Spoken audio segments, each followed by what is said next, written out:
Welcome to Bruins Overtime Live, presented by BuyAToyota.com. For offers not seen on TV, visit BuyAToyota.com. Alongside Billy Jaffe and Gigi Marvin, I'm Dale Arnold. Well, for the last 17 games, David Pastrnak has provided at least 1 point. Further evidence, as if any was needed tonight, that if he doesn't provide a point, neither does anybody else. Bruins shut out by the Minnesota Wild 1-0. And you're missing, we already know the defenseman, and now you're missing Brad Marchand. We don't know for how long, but he's out right now, and just not, he's trying. He put a bunch of pucks on net. He had some good opportunities. He tried, his passing was excellent, but, outside of him and Geekie and Zacha at times, we're just not getting a lot of offensive depth from this team. Mason Lowry in the third had a couple of mesmerizing moves that give you that encouragement. But the guys, and I agree with Brick, the guys, they tried hard. They worked hard. Second game of the back-to-back. But in the end, Gigi, just not enough. It was not a pretty game. This was not a game that the NHL is going to put up, at least I don't think, up out there and say, check this out. Like, this is what we, what it's all about. It's a early March game for two teams that are slugging it out for points. Not a standard for sure to be set and to look at and to emulate. However, the Bruins didn't give up any glaring mistakes. There wasn't anything that was dramatically different. It was just what you kind of said already. It was the top three and then Lowry. They provided all the offense. That's about 12 of the 28 shots just between those four guys. I mean, it's just incredible how they were able to elevate, but it really is going to land upon the other three lines and the rest, the five other D on this group to generate some offense. Judd Surratt said at the beginning of the telecast this afternoon that if the Bruins could find a way to win, they would actually, at least for a brief shining moment, find themselves in the number 2 wild card playoff spot. But they did not win. And as you can see, they are still 2 points behind the Detroit Red Wings. But more importantly, look at the games remaining. Bruins have just 20 remaining. Columbus and Detroit 22 each, and Ottawa 23. Yeah, Ottawa finally won yesterday. They got some guys back, big guys, literally and figuratively, like Brady Tkachuk and Josh Norris and Shane Pinto. That should help them. So it's getting tougher for the Bruins due to the fact that they are outside of the playoff picture with only 20 games remaining, and again, missing significant manpower. Yeah, that's not an excuse. That's a fact. It's a fact. That's all it is. Well, we said the Bruins outshot the Minnesota Wild 13-6 in the third period of this afternoon's game. And it wasn't 13 dump-ins from center ice. They had some pretty good scoring opportunities, but Filip Gustavsson was up to the task. He sure was. He was solid in this game. He didn't steal it, but he didn't make any mistakes. He found himself getting good looks at some shots, made the saves, rebound control, or at least where he plucked pucks after it hit him. Very good. He was on in this one, and the Bruins, because of their lack of offensive depth, couldn't find enough to get by him. Overall, though, Gigi Gustavsson, who's having a very solid season, not incredibly great, was good in this one. Star of the game is presented by Subaru of New England. Fall in love with a brand new Subaru. You can see the Minnesota Wild, most shutouts all time. Nicholas Backstrom leads the way with 23. But today, Filip Gustavsson picked up the 10th of his Minnesota Wild career, tying him with Josh Harding, 28 saves on 28 shots. And there wasn't any doubt about who the best player for the Minnesota Wild was today. He was solid. And as you mentioned, Billy, he didn't have to steal it because there wasn't that many quality grade A chances. However, you're paid to be good. And he won the game, and he was consistent. He was solid. He made a couple tough chances, passed his line, had a beautiful one right off the shoulder, and he was able to stand up tall and extend. And so great, hats off to him for a great game. The Bruins had only 2 power play opportunities in the afternoon, obviously 0 for 2 with the man advantage. They had 1 in the third period as they were desperately looking to tie.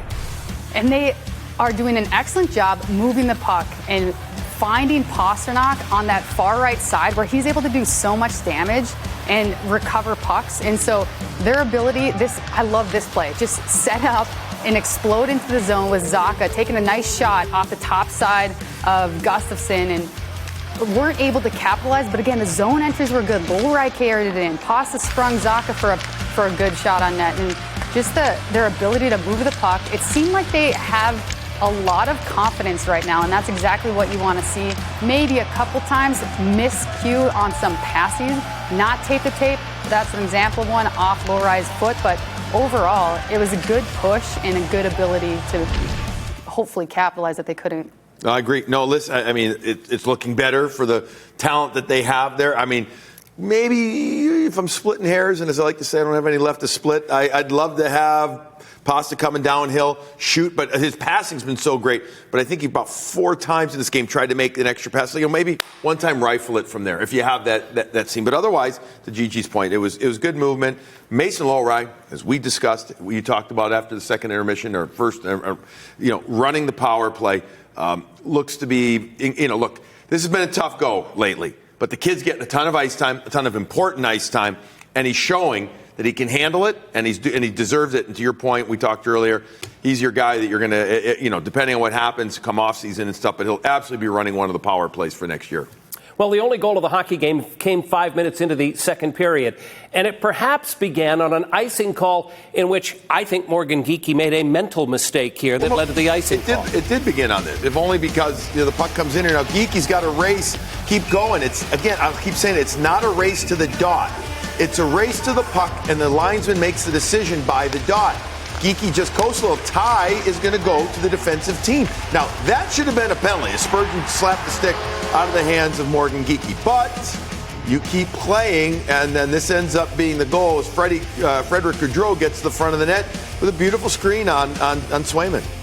And again, the ability to play to the whistle. And so you get a stick knocked out of your hand. Hey, that happens. Is there no whistle called? That means you keep playing your game. You don't get distracted, and just being 5 feet off, because on this is a great look. See, he's waving his hands, and instead, at that same time, Johansson's coming into his lane, and had Geekie been able to square up, instead of trying to make a kick save on the side of your foot and your leg being outside the body, your whole body could have been protecting that lane and blocking the shot.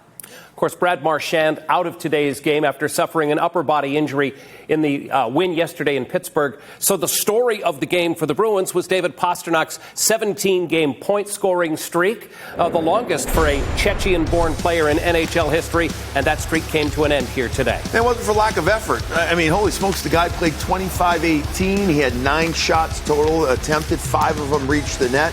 He stripped a couple of pucks. He was involved. You want to talk about noticeable? He was regularly noticeable. 88, working an awful lot out there. Saw a lot of Brock Faber, saw Middleton, saw Spurgeon. I mean, that's what you expect. He's going to see their best players. But he was really good, and he was very happy to move the puck, to pass the puck in this game. He had tried to get Morgan Geekie. He had him a couple of times. Geekie in the first period had the puck. One was saved, one was wide on the power play. But overall, I thought it was an excellent effort, Gigi, from 88 again. Even though he didn't produce a point, it was an excellent effort. He brought his A game for sure. His ability to compete, that's what I really respect out of him. He's competing every single game, and it's been so fun seeing him go on this 17-game tear. Of course, it came to an end today, but it's not for lack of effort. It's not for passing up opportunities. He really took advantage, and there was just a couple of good defensive plays by the opponent. Only 3 players in Boston Bruins history have longer point streaks over the last 40 years. Adam Oates had a couple of them. Ray Bourque had a couple of them. Phil Kessel had one as well. Today's first game without a point for David Pastrnak since January 9th. A 17-game point scoring streak comes to a close this afternoon in the 1-0 shutout loss to the Minnesota Wild.